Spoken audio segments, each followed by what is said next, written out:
Here we have Norman Finkelstein, who is a political scientist, explain on Piers Morgan how the Israeli government is committing a genocide, and he quotes several top officials in the Israeli government on their advocation for a genocide against the Israeli people. After listening to him, there is no doubt that the Israeli government is committing a genocide. What you seem to be describing as a new development, namely Israel's indiscriminate assaults in Gaza, that's hardly a new development, with all due respect to you. I've lost the sound. Israel from literally day one set out as its goals. So if I can quote, first of all, the defense minister, there will be no electricity, no food, no water, no fuel. Everything is closed.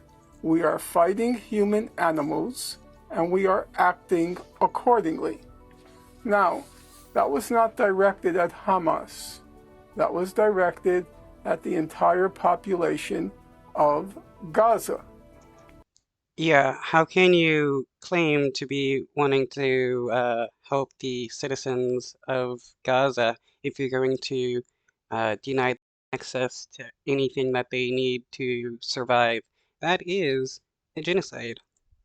I think your listeners understand what is the consequence of denying a civilian population all water, all food, all fuel, and all electricity. It doesn't take a rocket scientist to figure out that that is a recipe for genocide. Yeah, Russia is attacking the infrastructure and the Ukraine, and that is considered genocidal actions. They're killing civilians and transferring civilians out of Gaza. I mean, not Gaza, but Ukraine, and basically, they're kidnapping kids and stuff, and it's considered a genocide. But when the Israeli government does it, it's supposed to be considered self-defense. How does that make any sense? Number two, you quoted or you had on Douglas Murray, who made a distinction between what he called the deliberate targeting of civilians versus the indiscriminate targeting of civilians. Not to want to sound pedantic, but Israel's leading authority on international law is a fellow named Yoram Dinstein, who I'm sure Alan Dershowitz knows. And Mr. Dinstein, or Dr. Dinstein, he stated that there is no fundamental difference under international law between the deliberate targeting of civilians and the indiscriminate targeting of civilians. Yeah, when you're indiscriminately bombing a place, you know that civilians are going to die. So yeah, there is no real difference.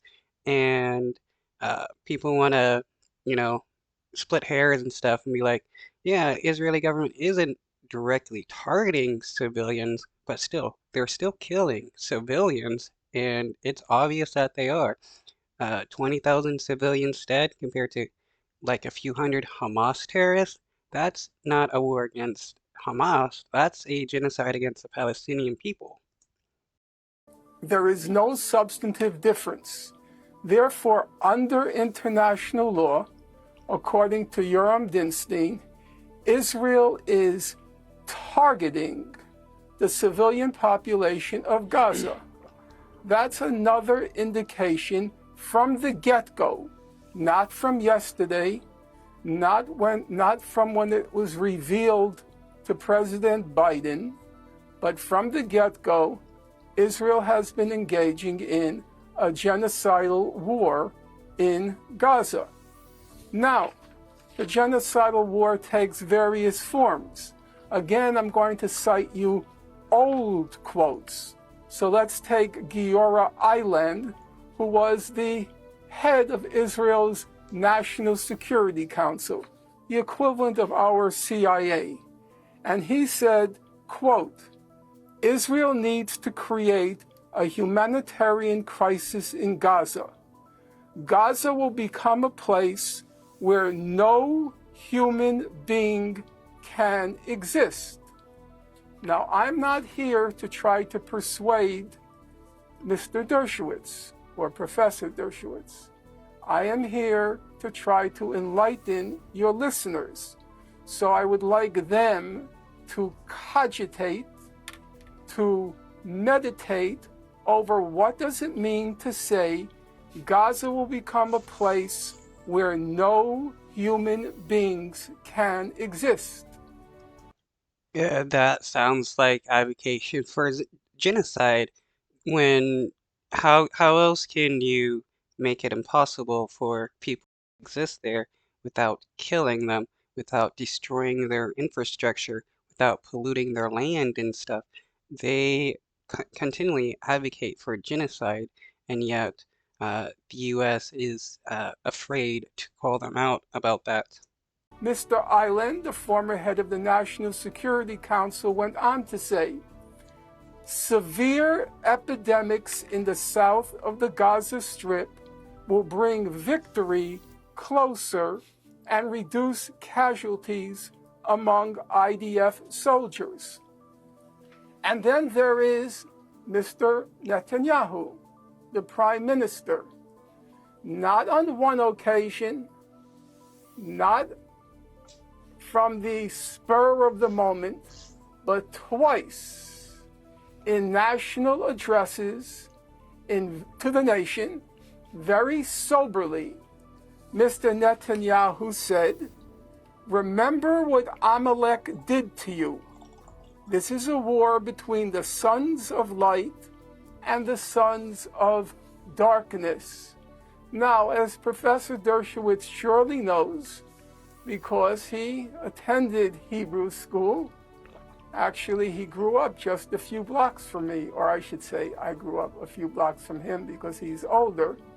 He surely knows that in the midst of a war, in a country that is schooled in the Bible, that when you say your enemy is Amalek, then you are calling for the destruction, the killing of every man, woman, and child.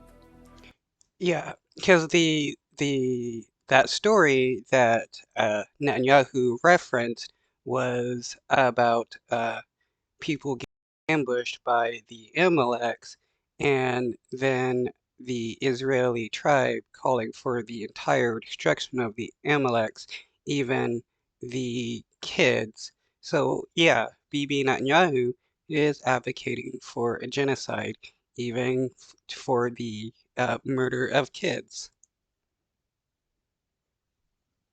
So, with all due regard to Mr. Dershowitz, I have to say this issue of human shielding is totally beside the point because it doesn't even come into play in this particular situation.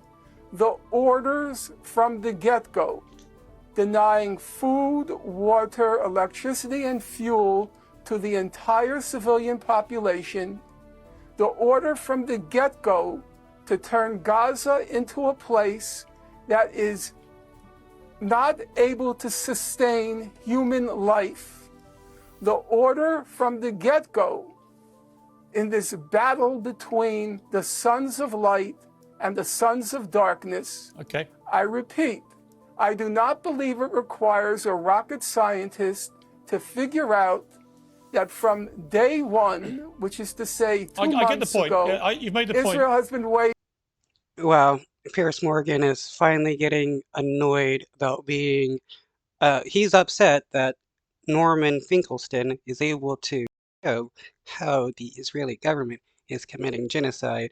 I'm surprised he hasn't interrupted throughout this entire video like he likes to do.